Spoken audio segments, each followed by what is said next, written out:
Hey guys, welcome to BP, the Bible Perspective. Boy, if they went crazy over critical race theory, then Juneteenth is in their face. Now, what do I mean by that? Now, before we get into it, please like and share this video and subscribe to BP, the Bible Perspective.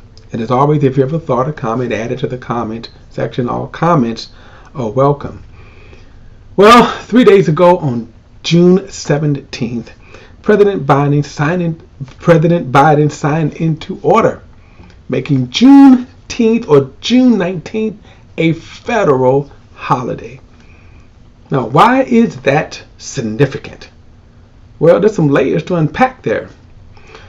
First of all, what is Juneteenth? Well, Juneteenth is short for June 19th. And it marks the day in 1865 when federal troops arrived in Galveston, Texas, and proclaimed Order Number 3. The people of Texas are informed that, in accordance with the proclamation from the executive, that will be the President of the United States, all slaves are free. That's what's so significant. It should be of note that, remember, the Emancipation Proclamation was 2 years earlier in 1863.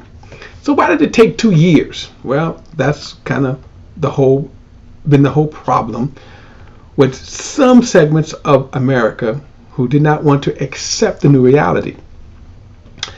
And so it is today that there are some segments of America who do not want to accept certain realities. Take, for example, critical race theory. That's the new big boogeyman. In part because President Trump made it the boogeyman.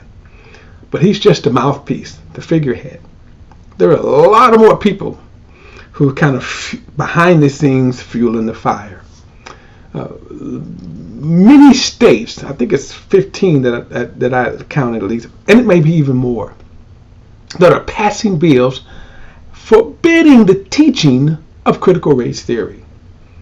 Now, why? Because critical race theory to them is just race talk.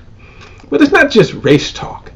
There's a lot of misinformation about critical race theory, of course, that we're not going to get into in this video. But in short, critical race theory is simply this.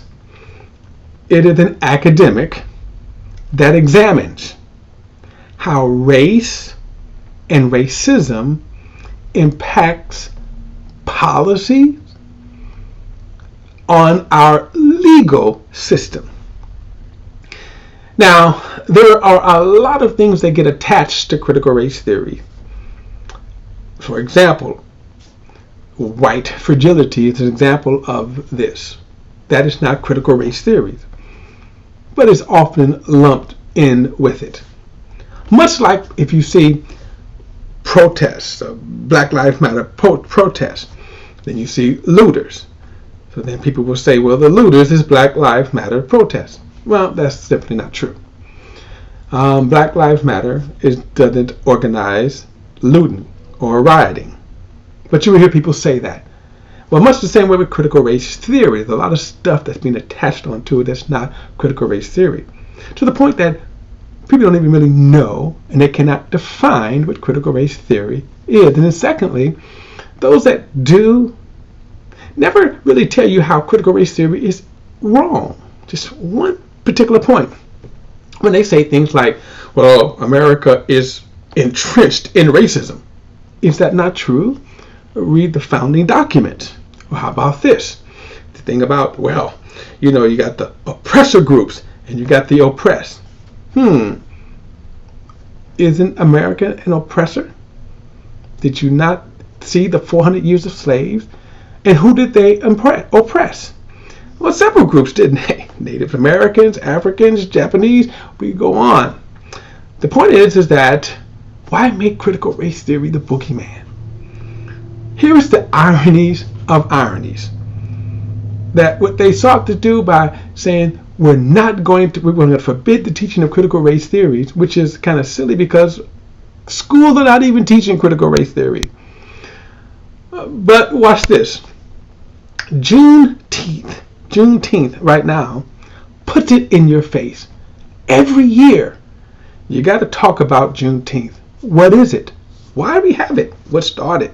And guess what? It's a federal holiday that will forever remind us of history, of American history, not just African American history, but American history. Now think about that. All right, guys, look, that is my perspective. Don't forget to like and share this video and subscribe to BP, the Bible Perspective. And as always, if you have a thought or comment, add it to the comment section below. All comments are welcome. Till next time, I'll see you then.